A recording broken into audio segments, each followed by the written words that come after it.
राजेश भाई खगड़िया, अंतिम प्रश्न पूछो यार। संसार में आध्यात्मिकता को शामिल करें या आध्यात्मिकता में संसार को शामिल करें, क्या सही? अरे कुछ चीज में कुछ को शामिल करिए, क्या फर्क पड़ता है उससे? लेकिन आप शिव का शिष्य होइए, आध्यात्मिक हो जाइएगा जरूरी नहीं है। आध्यात्मिक आप हो जाएंगे या हम हो जाएंगे जरूरी नहीं है। शिव का शिष्य होंगे तो शिव हो जाएंगे, ये सबसे ज्यादा जरूरी है। शिव का आचरण आ जाएगा, ये सबसे ज्यादा जरूरी है। पूरी दुनिया अपना कुटुंब नजर आएगी, पूरी दुनिया में प्रेम फैलेगा, पुष्पित होगा, पल्लवित होगा, ये ज्यादा जरूरी है। आप आध्यात्मिक है या राजनीतिक कोई फर्क नहीं पड़ता।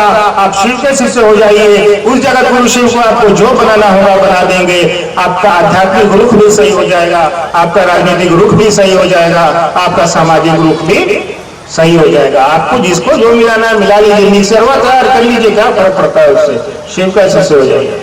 हो गया जी। अब अंतिम एक प्रश्न, क्या 3 सूत्र करके हम लोग शिव शिष्य हो सकते हैं? ना, बिल्कुल नहीं। आपने पूछा क्या 3 सूत्र करके शिव शिष्य हो सकते हैं? ऐसा नहीं है। आप पूछो करके शिव शिष्य हो सकते हैं। आप उस ईश्वर के पास जाने के लिए पूछो, किसी तरीके से जा सकते हैं। लेकिन पहले ये सोच लीजिए कि आप जा पाइएगा, पहुंच पाइएगा। अगर पहुंच जाइएगा तो जाइए, कोई दिक्कत नहीं है। साहब ने अथक वर्षों के प्रयास के बाद, इतना कष्ट, इतने दुख झेलने के बाद हमको और आपको ये सुंदरतम विधा ला के दी है। पूरे दुनिया के समुद्र का भी पानी जाकर चेक कीजिएगा तो खारा ही मिलेगा भाई जी। तो साहब ने जो कहा है उसका इस्तेमाल करिए, उसको अपने दैनिक जीवन में उतारिए। साहब ने एक एक व्यक्ति को कहा है कि शिव तुम्हारे गुरु हो सकते हैं। शिव को अपनी आदत बनाइए, शिव को अपनी चाय बनाइए। जो हाथ में सुबह सुबह उठते के पहले चाय ढूंढते हैं ना, ये हाथ जो है ना उस महादेव को ढूंढने लगे, ये मन उस शिव को ढूंढने लगे। इतनी दूरी तक, इतनी दिनचर्या में उस शिव को शामिल करने की कोशिश करिए, परिणाम दिखने लगेंगे। कोई जरूरत नहीं है आपको कुछ करने की, कोई जरूरत ही नहीं है आपको कहीं जाने की। आप उस महादेव को अपना चाय बना लीजिए, बस जितना बार दिन में आप पीते हो उतनी बार महादेव को अपने याद कर लीजिए। आप शिव के शिष्य हो जाएंगे, किसी चीज को करने की जरूरत नहीं है। आप शिव शिष्य हो जाएंगे तो आप शिव का मतलब समझ जाएंगे, शिव को कैसे लोगों को दिलों में उजाता है ये भी समझ जाएंगे।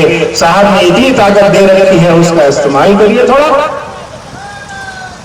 थोड़ा इस्तेमाल कर लीजिए उसका। आप तो स्वयं बुद्धिमान है।